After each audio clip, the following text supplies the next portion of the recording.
Hello, magandang umaga po sa inyong lahat sa Pilipinas at nandito tayo ngayon sa chapter 15 ng Marcos. Ito po yung dito na po nakasaysay ang kamatayan ng ating Panginoong Jesus. So, pakikuha po ng inyong mga Bible, punta kayo sa chapter 15 ng Marcos. At sa lahat po, ang nais ko lamang po muna ay talagang mag-focus po muna tayo. Maikli lang itong chapter 15 at ang nais po natin ay talagang lahat tayo ay maintindihan natin ito dahil napakahalaga po ang chapter 15 dahil ito ang ginawang dakilang pagliligtas sa atin ng ating Panginoong Hesus, bunga ng kanya pong kamatayan. So pakaunawain po natin ang patungkol dito upang lagi nating maintindihan at mabigyan ng pahalaga ang kamatayan ng Panginoong Hesus, na kung saan nagkaroon tayo ng kaligtasan at nagkaroon tayo ng daan patungo sa ating Diyos Ama. Amen? So, chapter 15 ng Marcos. At please, ang tulad po ng lagi ko sa inyong sinasabi, please lang po, pag ganitong may nagsisimula na tayo sa salita ng Diyos, kung maaari po, please, pakiiwasan muna ng mga cellphone, not unless na ang inyong device ay ginagamit nyo po sa babasa ng Word of God, yung walang mga actual na Bible na doon binabasa sa kanilang cellphone ang every chapter. Okay lang po yan. Pero kung hindi naman po at patungkol lamang po sa mga bagay na kung anong kailangan tingnan sa cellphone, i-hold lang po muna natin yan hanggang matapos ang ating pag-aaral upang mapakinggan po natin itong napakahalagang mensahe sa chapter 15 ng Marcos. So, sige po, mag-pray tayo at hingi ng guidance sa Holy Spirit na tulungan tayo ng Diyos na maunawaan ang mga babasahin natin ito, at hindi lang natin ito po maunawaan kundi maitanim ito sa ating puso at sa ating isipan upang lagi nating maalala ang ginawa ng ating Panginoong Hesus ayon sa kagandahang loob ng ating Ama para sa ating lahat. So let's pray. Wag na po munang maingay dyan, at kung maaari ay wag nang mga palakad-lakad, steady tayo, ilagay natin sa ating isip, this is very important. Okay? Sige po.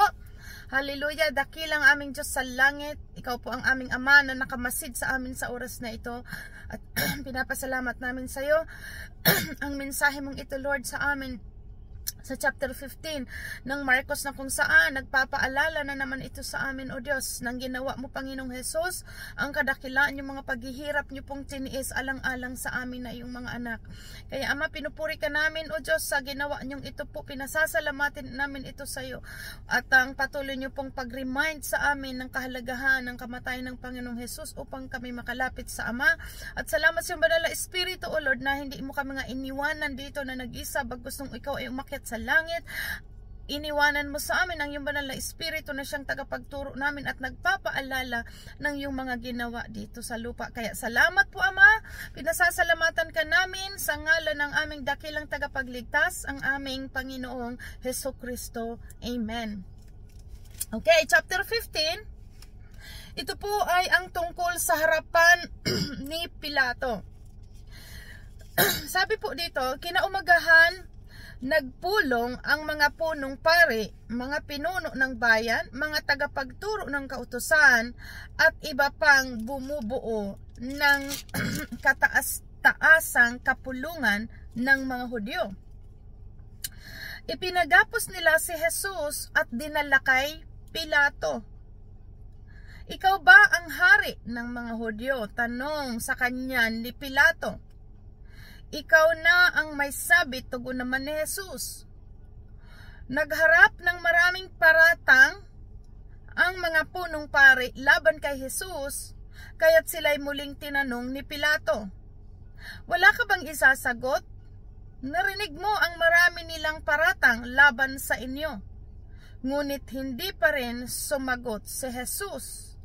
Kaya nagtaka si Pilato. Diretso po. Verse 6. Sundan niyo po ha. Dito tayo sa verse 6. Hinatulang na mamamatay si Jesus. Tuwing pista ng Paskwa, ay nagpapalaya si Pilato ng isang bilanggo. Sino mang hilingin sa kanya ng mga taong bayan? May isang bilanggo noon na ang pangalan ay Barabas. Kasama siya sa mga nagre-rebelde at nakapatay siya noong panahon ng pag-aalsa. Nang lumapit ang mga tao kay Pilato upang hilingin sa kanya na gawin niya ang dati niyang ginagawa, tinanong sila ni Pilato, "Ibig ba ninyong palayain ko ang hari ng mga Hudyo?" Sinabi niya ito sapagkat batid ni Pilato na inggit lamang ang naguudyok sa mga punong pari upang isakdal si Jesus. Tignan niyo po dito ha. Alam po ni Pilato na ang naguudyok sa mga punong pari upang isakdal ang Panginoong Jesus ay dulot lamang po ito ng inggit. Ano? Naiinggit kasi nga kita po natin sa mga nagdaang chapters na laging itong mga Batikano sa kautusan, mga tagapagturo ng kautusan, ay lagi nilang sinasalansang ang Panginoong Jesus sa aral ng Panginoong Jesus, dahil ang pinapakita dito ng mga punong pari or let's say yung mga tagapagturo ng kautusan na sila ay marurunong patungkol sa kautusan ng Diyos, and yet hindi naman nila nga po isinasabuhay. Nakita natin yung kasaysayan ng mga nakaraan na talagang grabe po ang mga panlabas na mga itong mga tagapagturo na to, panlabas lamang po ang kanilang ginagawa. Subalit sa puso nila hindi nagmumula ang kanilang itinuturo. Kaya sinasalungat nila ang Panginoong Jesus, at tulad dito ng sa verse 10 na sinabi niya ito, sabi ni Pilato, tingnan niyo po, sinabi niya ito sapagkat batid ni Pilato na inggit lamang ang naguudyok sa mga punong pari upang isakdal si Jesus.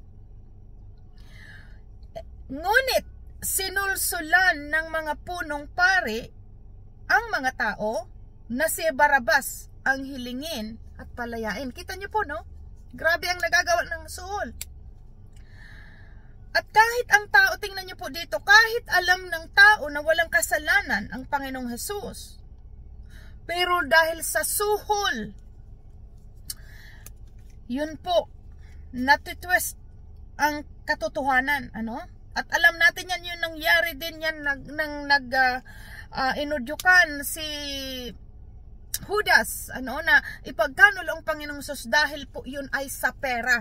Tingnan niyo po. Kaya ang makita natin verse 11, ngunit sinulsulan ng mga punong pari ang mga tao na si Barabas ang hilinging palayain. Na kung tutuusin po, si Barabas ay isang bilanggo na mamamatay tao at nagre-rebelde.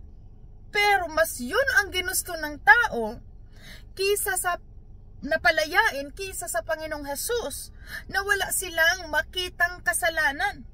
Kaya ang ginawa nitong mga punong pari at mga tagapagturo ng kautusan, dahil hindi nila ma-prove na may kasalanan ang Panginoong Jesus, gumawa sila ng kaparaanan, gumawa sila ng mga paratang, ng mga kasinungalingan upang isakdal ang Panginoong Jesus.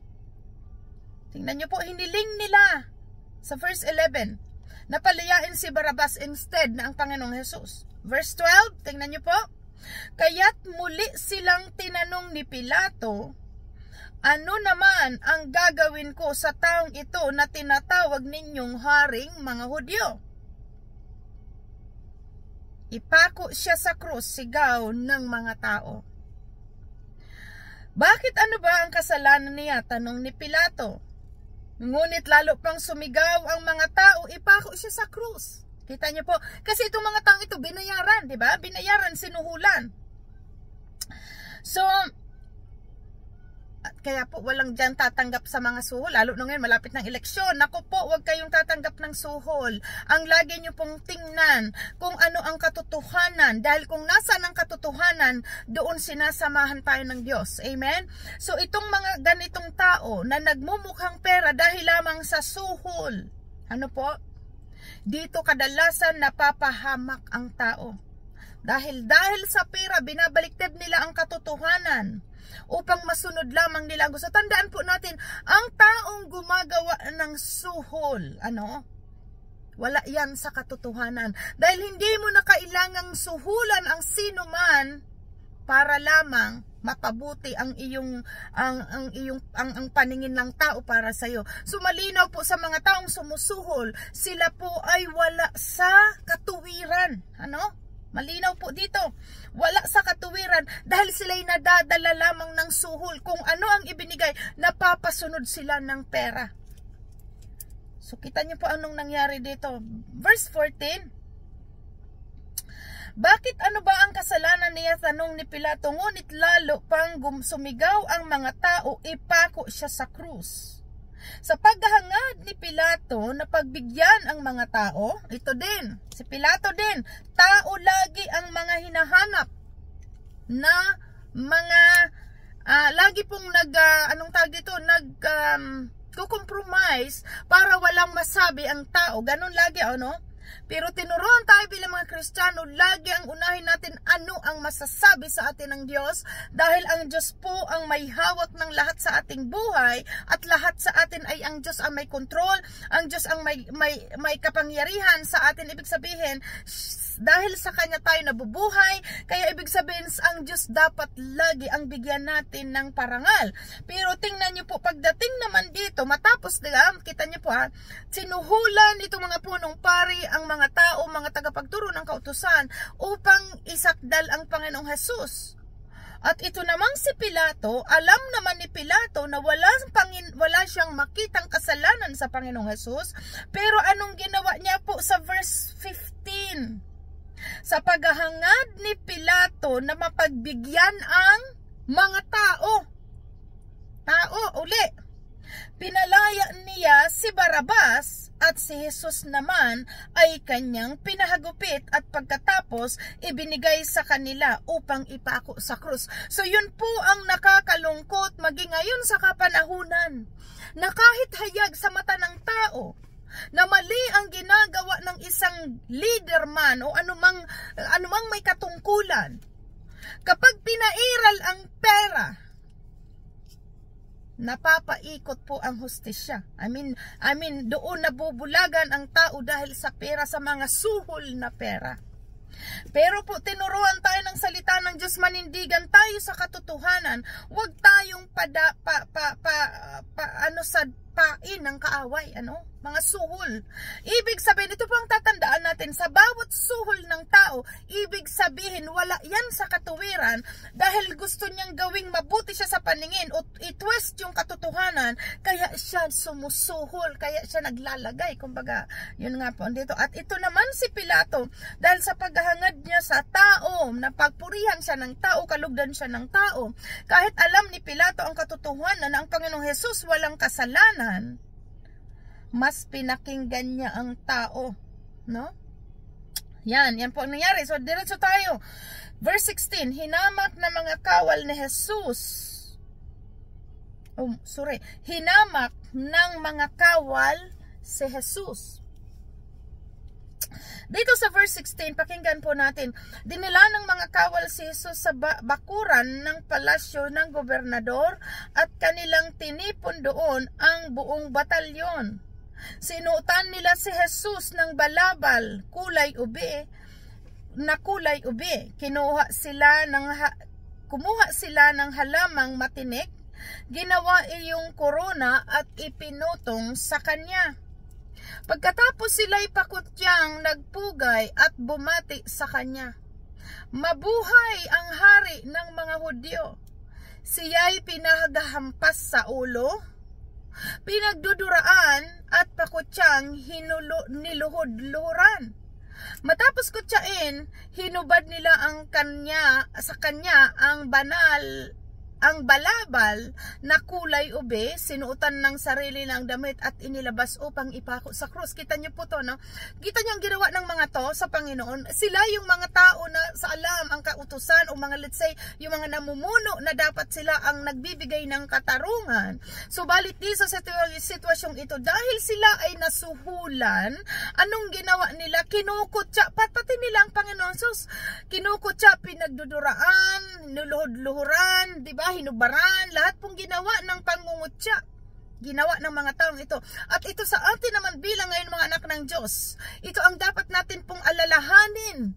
Ito ang ginawa at nangyari sa Panginoong Hesus alang-alang sa iyo at sa akin.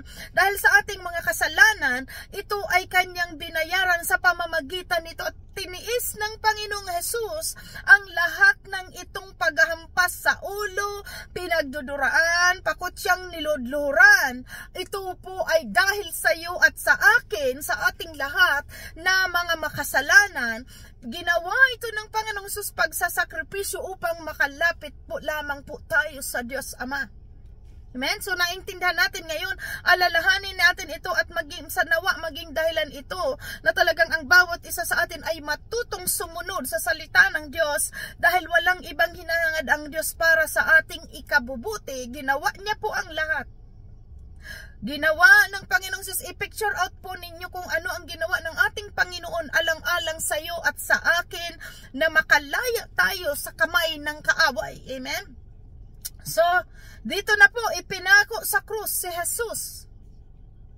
Nasa lubong nila sa daan ang isang lalaking galing sa bukid. Si Simon na taga Sirene na ama ni na Alejandro at Rufo. Pilit nilang ipinapapasan sa kanya ang krus ni Jesus.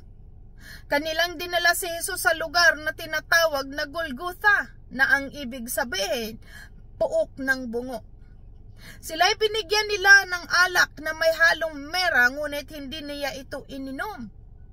Ipinako siya sa krus at saka pinaghati-hatian ang kanyang damit sa pamamagitan ng palabunutan.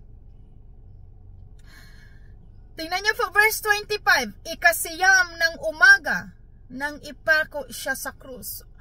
Ang ayon po sa aking napakinggang sa pag-aaral, every 3 hours po nang may ginanap sa Panginoong Hesus. So ayon sa kanila pong I don't know, pero ganun pa man dito natin titingnan, bandang alas 9. Kasi tulad po ng aking narinig, nagsimula itong litisin ng Panginoong Hesus alas 6 ng umaga. And then after 3 hours, alas 9 ng umaga, ito po nakalagay dito sa verse 25, ikasiyam ng umaga nang ipako siya sa krus. Imagine nyo po, 9, at makikita natin dyan hanggang alas 3. Kita nyo po, alas 3 na lagutan ng hininga ang Panginoong Hesus. Mula alas 9, nakabitin siya sa krus. Kita nyo po ang paghihirap ng ating Panginoon. Kaya kung tulad po ng sabi ng salita ng Diyos, kung mahal mo ang Diyos, kung mahal natin ang Diyos, susunod tayo sa kanyang mga pinag-uutos. Dahil tingnan nyo na lamang po ang sakripisyo ng Panginoong Hesus na ginawa sa atin. Tandaan niyo po ito alas 9, ikasiyam ng umaga, nang ipako siya sa krus. Isinulat sa itaas ng krus ang paratang laban sa kanya, ang hari ng mga Hudyo. May dalawang tulisan, kasama niya ipinako sa krus, isa sa kanan, isa sa kaliwa. Sa gayon ay natupad ang sinasabi ng kasulatang ibinilang siya sa mga kriminal. Kasi ang ipinapako lamang po sa krus ay isang taong kriminal na kailangang pagbayaran niya yung kasalanan. Pero ang Panginoong Hesus, hindi siya ang nagkasala, siya ang nagcarried ng ating mga kasalanan. Kaya isitinuring siyang kriminal, pinarusahan, hindi sa kanyang kasalanan, kundi sa kasalanan nating lahat. Amen? Kaya siya ganun, ibinitin, ibig sabihin, ipinako sa krus, yun ay para pagtupad ng kaparusahan sa mga taong nagkakasala, which is hindi nga ang Panginoong Hesus, kundi tayo ang nagkasala. Pero dahil sa pagmamahal ng Diyos Ama sa atin, tinake over ng Panginoong Hesus na dapat ikaw at ako ang nakabitin doon sa krus na ipinapako, pero hindi po yun nangyari dahil ang ginawa ng Panginoon once and for all, nagpinako siya sa krus alang-alang sa mga kapatawaran ng kasalanan ng tao sa sanlibutan. At sino mang tumanggap sa kanya ay magkakaroon ng buhay na walang hanggan. Okay? Makita po natin na ipinako sa krus kasama ang dalawang kriminal, tigkabilaan. Verse 29, ininsulto siya ng mga nagdaraan at pailing-iling na sinabi, o ano, di ba ikaw ang gigiba ng templo at muling magtatayo nito sa loob ng 3 araw? Bumaba ka sa krus at iligtas mo ngayon ang iyong sarili. Kinutya rin siya ng punong pari at mga tagapagturo ng kautusan. Kita nyo po ha, tagapagturo, mga pari, tagapagturo ng kautusan, alam na alam nilang salita ng Diyos na even before, bago pa ipako ang Panginoong Hesus, nakasaysay na po ang patungkol sa Mesaya na ito'y magdaranas ng hirap at ito'y, di ba, mamamatay at mabubuhay sa 3 araw. Naandoon na po sa mga unang aklat ng mga propeta, nakasaysay ito. Pero tingnan niyo po ang kabulagan ng mga tagapagturong ito at mga punong pare na sila mismo ang naggumawa nung nakasaysay doon. Sila mismo ang nagpapatay at nag-insulto at nagpapako sa Panginoong Hesus. Tingnan niyo po ang sinabi nitong mga tagapagturo ito, bumaba ka sa krus at iligtas mo ngayon ang iyong sarili. Kinutya rin siya ng mga punong pare at mga tagapagturo ng kautusan. Sabi nila sa isa't isa, iniligtas niya ang iba ngunit hindi mailigtas ang kanyang sarili. Hindi mailigtas ang sarili. Makita lamang nating bumababa sa krus ang Kristo na yan, na hari daw ng Israel, maniniwala tayo sa kanya. Ito po ang dahilan bakit itong mga Parisiyong ito hindi sila makakita ng kapangyarihan ng Diyos dahil sa kawalan ng pananalig. Tulad ng pinag-aaralan po natin, ang kailangan sa atin maniwala sa sinasabi ng Diyos, sumunod sa sinasabi ng Diyos at doon natin nakikita ang kapangyarihan ng Diyos. Subalit itong mga tagapagturo na to, kita niyo po ang ano nila, katulad ng gawain ng sanlibutan ng mundo. To see is to believe. Patunayan mo muna sa akin na ikaw ang Diyos. Bumaba ka dyan sa krus upang maniwala kami. Subalit ang Panginoon po, hindi ganun ang kanyang kaparaanan. Ang gusto ng Diyos sa atin, maniwala muna tayo sa kanya, saka siya magpapakita ng kapangyarihan. At nakita po natin sa ating mga pag-aaral na kahit nakita po natin na nung ang Panginoong Hesus lumalakad at umahayo kasama ang mga apostol, gumagawa siya ng mga kababalaghan, gumagawa siya ng pinapagaling niya ang mga may sakit, nakakalakad ang pilay, nakakakita ang bulag, lahat po ng may mga karamdaman, napapagaling niya ang may ketong, pinagmamasdan siya nitong mga tagapagturo at mga Parisiyo, pero hindi nila nakikita ang kapangyarihan ng Diyos. Bagkus ang tinitingnan nila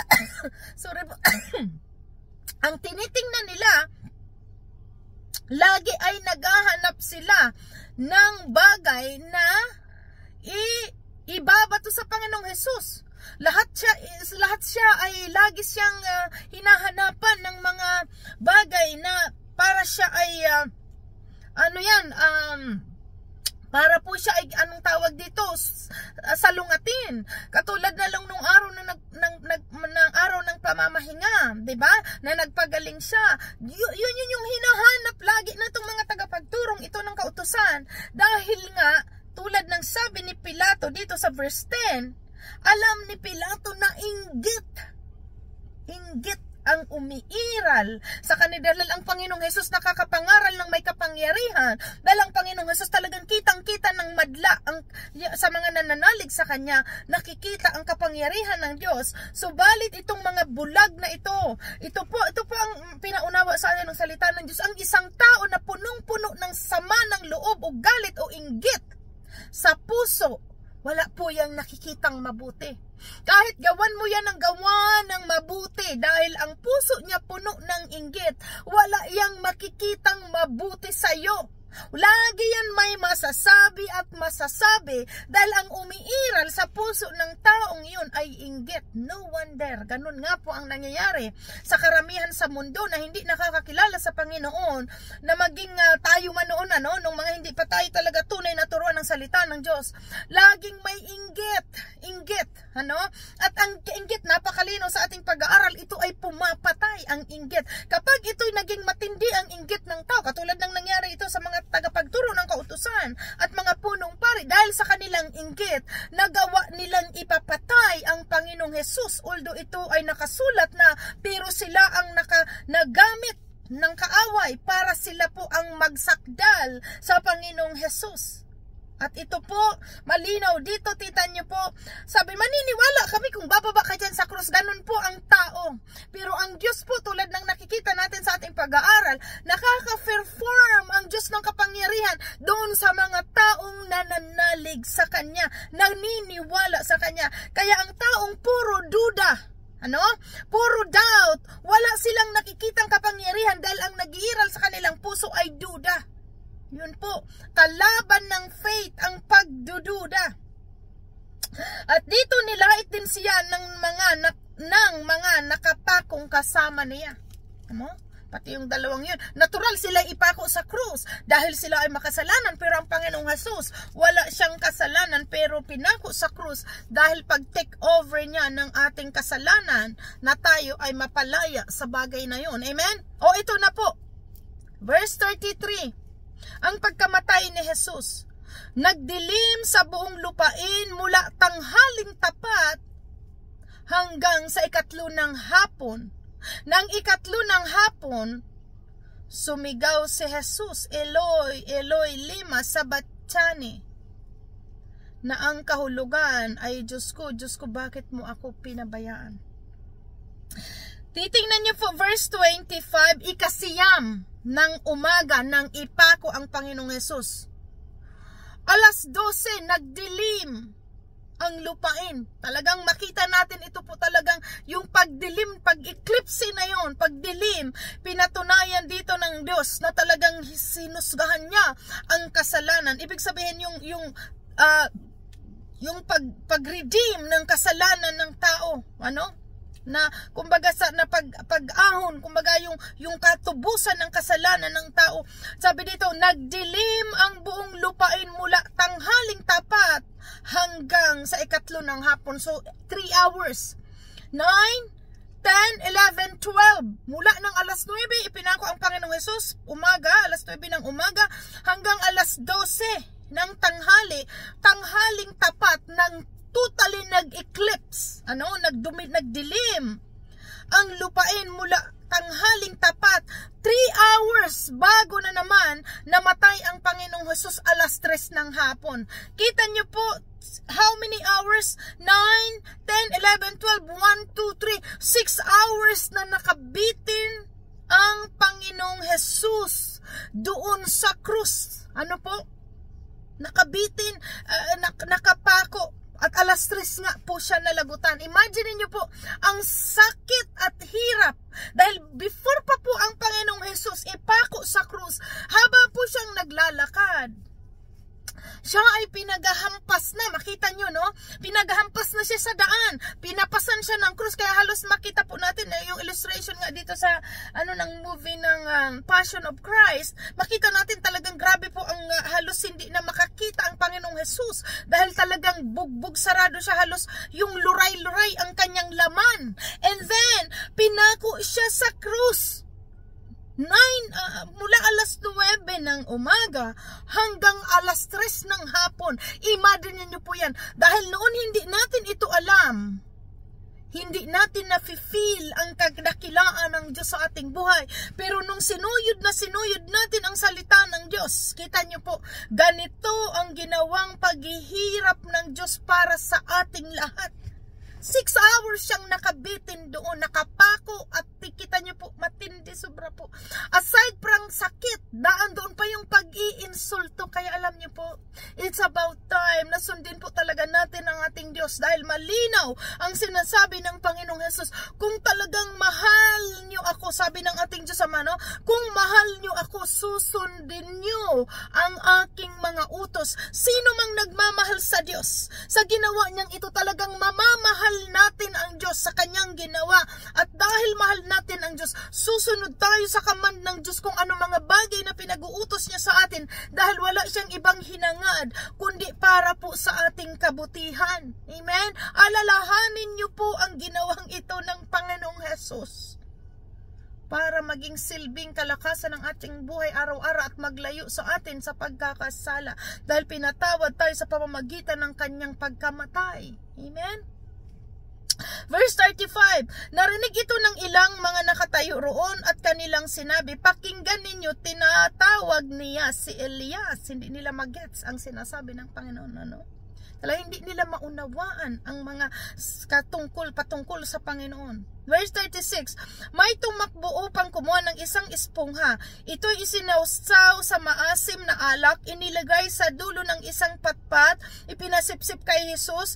Tingnan nga natin kung darating si Elias upang iligtas siya, sabi niya. Hindi nila maunawaan ang tinutukoy ng Panginoon Sus mula pa sa pasimula dahil nga maitim ang kanilang mga puso. 37, sumigaw ng malakas si Jesus at pagkatapos ay nalagutan ng hininga. At napunit sa gitna ang tabing ng templo mula sa itaas hanggang sa ibaba.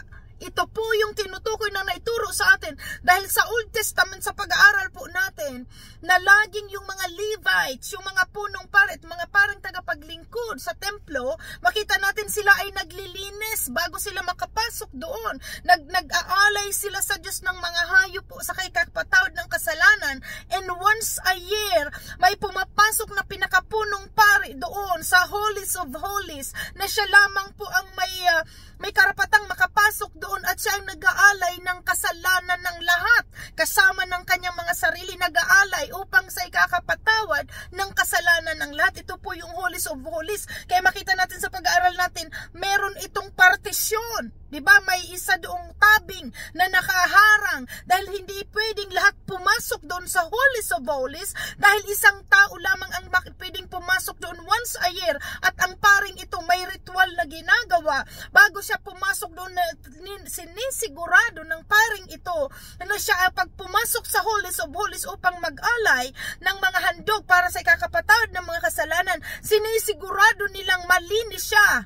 Dahil kung hindi, mamamatay siya doon. Naalala po natin, pag-aaral natin. So ngayon, itong nangyaring ito sa Panginoong Jesus, sa verse 38, nung namatay ang Panginoong Jesus, napunit sa gitna ang tabing mula, sabi dito, at napunit sa gitna ang tabing ng templo mula sa itaas hanggang sa baba. Ito na po yung tinutukoy. Bakit tinawag ang Panginoong Jesus siya ang naging pinakapunong pari natin dahil siya pumasok doon sa Holies of Holies na yung pagkamatay ng Panginoong Jesus. Yun ang naghati ng tabing. Ibig sabihin, doon tayo nakapasok sa Holies of Holies, kaya individually nakakalapit tayo ngayon sa Ama at nakakapanalangin dahil sa ginawa ng Panginoong Jesus na naputol, nawasak yung wall, yung pagitan ng tao at ng sa Diyos. Kasi kung maalala po natin sa Old Testament, ang mga pinuno lamang ang nakikipag-usap sa Diyos. Yung mga leader lamang, sila Moses, kung sino mang mga tinawag, sila ang nakikipag-usap sa Diyos at inire-rely nila sa Diyos o kung anong hikahilingan ng tao, at ang tao naman, kung may sasabihin sa Diyos, sasabihin sa pinuno, at yung pinuno ng natinawag o sino mang propeta o propeta o lingkod o hari o sino mang mga namumuno, sila ang magsasabi sa Diyos, di ba? Ngayon dito sa atin, dahil sa ginawa ng Panginoong Jesus dito sa New Testament, malaya tayong nakakalapit sa Diyos. Hindi tulad noon, Moses, pakisabi mo nga kay Yahweh na kailangan namin ng mana. Pakisabi mo nga kay Yahweh na ganito ang gusto namin. At si Moses naman magsasabi kay Yahweh, and then kung ano ang gustong sabihin ni Yahweh sa tao, dadaan po muna sa lingkod at saka pupunta masasabi doon sa mga tao. Pero dito sa atin, sa ginawa ng Panginoong Jesus, na talagang nahari, kumbaga siya ang pinaka-final na sacrifice. Na hindi na taon-taon na ginagawa ng mga Levita noon na nag-aalay ng yearly. Ngayon ang Panginoong Hesus sa atin po, sa atin sa New Testament, isang beses lang nag-alay ang Panginoong Hesus at yun ay enough sa lahat. Amen? At dito nga tayo nakakapasok, kaya paglapit natin sa Ama sa ngalan ng Panginoong Jesus, at dito rin tinutukoy po na Jesus is the way, the truth, and the life. No one comes to the Father except through Jesus Christ. Dahil siya po ang naging daan patungo sa Ama. Kaya individual, ikaw at ako, nakakapag-pray tayo anywhere, nakakalapit tayo agad sa Diyos dahil sa pamamagitan ng Panginoong Jesus, na ito po ang ginawa niya dito sa verse 38 na pinatunay at napunit sa gitna ang tabing ng templo mula itaas hanggang baba. Naalis yung wall in between humankind at sa Diyos. Kaya malaya tayong individual na nakakapanalangin at nakagkaroon ng kahilingan sa Diyos dahil sa ginawa ng Panginoong Jesus. Amen. Kaya siya tinawag na ang pinakapunong pari, kung mababasa natin doon. At sa 39, nakatayo sa harap ng krus ang opisyal ng mga kawal. Nang makita kung paano namatay si Jesus, sinabi niya, tunay ngang anak ng Diyos ang taong ito. 40, naroon din, tingnan niyo po, naniwala lang itong punong kawal dahil sa nakita niya, yun ang to see is to believe. 40, naroon din ang mga ilang babaeng nakatanaw mula sa malayo, kabilang sina Maria Magdalena, si Salome at si Maria na ina ng nakababatang si Santiago at ni Jose. Mula sa Galilea ay sumusunod na sila at naglilingkod kay Jesus. Naroon din ang iba pang mga babaeng kasama ni Jesus na pumunta sa Jerusalem. Makita po natin ang kababaihang ito. Masugid silang naglilingkod sa Panginoon at sumusunod hanggang doon sa kamatayan ng Panginoong Jesus. Amen. Dito sa pagkapako ng Panginoong Jesus, talagang napaka-grabe po ang ginawa. Talagang makita natin ang ginawa ng Panginoong Jesus para sa atin. Okay, dito na tayo sa panghuli, ang paglilibing kay Jesus. Nang dumidilim na, dumating si Jose na taga Arimatea, isang iginagalang nakasapi ng kapulungan. Siya rin ay naghihintay sa pagdating ng kaharian ng Diyos. Purihin ang Diyos, naghihintay sa pagdating ng kaharian ng Diyos. Dahil iyon ay araw ng pamamahinga, naglakas loob siyang lumapit kay Pilato upang hingin ang bangkay ni Jesus. Nagtaka si Pilato nang marinig niyang patay na si Jesus, kaya ipinatawag niya ang opisyal at tinanong kung matagal na siyang namatay. Nang malaman niya sa kapitan na talagang patay na si Jesus, pumayag siyang kunin ni Jose ang bangkay. Ibinaba mula sa krus ang bangkay ni Jesus at binalot sa telang leno na binili ni Jose. Pagkatapos ang bangkay ay inilagay sa isang libingang hinukay sa bato at iginulong ni Jose ang isang malaking bato sa pintuan ng libingan. Nagmamasid naman sina Maria Magdalena at Maria ni Jose at nakita nila kung saan inilibing si Jesus. So makita po natin si Pilato, talagang sinigurado niya bago ibigay dito kay Jose ang bangkay, talagang make sure ni Pilato siya ba talaga ay patay na, at nung nalaman niyang patay na, sa kanya pinababa. At dito mapapatunayan natin na talagang sa ginawang ito, sa sinabing ito ni Pilato na nagsinigurado niyang patay na talaga, dito natin makikita talagang patunay ng Panginoong Jesus, ng Diyos, na talagang namatay ang Panginoong Jesus at sa pangatlong araw siya ay nabuhay. Dahil pinatunayan din dito mismo ni Pilato, bago niya ipinababa, sinigurado ng matagal na namatay na ba talaga si Jesus. Bago siya pumayag na ipababa ang Panginoong Jesus, ay nasigurado niyang ito nga ay patay na. So purihin ang Diyos sa kanyang kadakilaan, sa kanyang kabutihan sa ating lahat. Maraming salamat po, Amang Diyos. Talaga po, ito po ang alalahanin natin kung gaano kabuti sa atin ang Diyos. Kaya ito'y magsilbi po sa atin na talagang talagang totoo po, iulitin kung mali, kung mahal natin ang Diyos, susunod tayo sa kanyang mga utos. At hindi naman po totoo, talagang mahirap sundin ang Diyos dahil ang tulong ng Holy Spirit na po ang kumikilos sa atin na ma-overcome natin yung mga bagay na kahinaan natin, ang lahat ng ating mga gawang kasalanan noon, na-overcome natin yon dahil dito sa pananampalataya natin sa kanyang mga salita. Anong sinasabi ng Diyos, sundin po natin at makikita natin ang pagkilos ng Diyos sa ating buhay. Amen? So God bless everyone. Purihin ka. Let's pray muna. And just short, Amang Banal, kami po Ama ay nagpapasalamat salamat sa iyo sa pagpapaalala mo po sa amin ng ginawa ng Panginoong Hesus sa pamamagitan ng kanyang buhay, sa pamamagitan ng kanyang kamatayan, sa pamamagitan ng kanyang paghihirap. Kami po ay nakakalapit sa iyo, O Diyos. Kaya pinupuri ka namin, aming dakilang Ama. Ang aming buhay inaalay namin sa iyo. Maghari ka po sa aming lahat. Ikaw ang maitaas ng aming mga buhay para sa iyo. Ito, O Lord God, pinupuri ka namin. Pinasasalamatan ka namin, dakilang Ama sa langit, sa ngalan ng aming Panginoon. At salamat sa iyong banal na Espiritu, O Diyos, na patuloy nagtutulong sa amin na masunod ang iyong kalooban. Ang dalangin namin ito at pasasalamat sa iyo, Yahweh, ay sa ngalan ng dakilang tagapagligtas, ang aming Panginoong Hesukristo. Amen. Amen. God bless. Bye.